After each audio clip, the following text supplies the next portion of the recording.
El Departamento de Sanidad comenzará la próxima semana la campaña de vacunación para la gripe de este año. Lo hará primero en dos grupos considerados de especial riesgo, los usuarios de las residencias de mayores y el personal sanitario, en una campaña marcada por el coronavirus en la que desde Salud Pública se ha hecho un llamamiento especial a vacunarse. Es muy importante, en la medida que podamos, evitar las posibles coinfecciones por gripe y por coronavirus.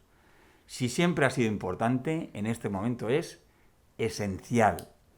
Ni como sociedad, ni como sistema de salud, nos podemos permitir la circulación de dos virus de manera coincidente en el tiempo y en el espacio.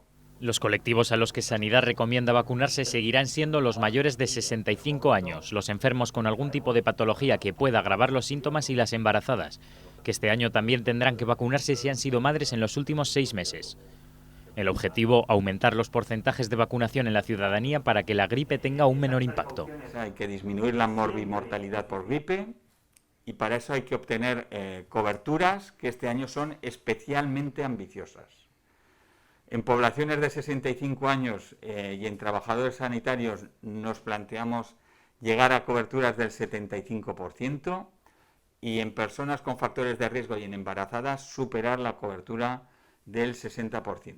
A la espera de que la concienciación social por el COVID aumente la demanda de vacunas, Sanidad se ha hecho ya con 300.000 dosis, que se ampliarán con otras 140.000 procedentes del Gobierno de España.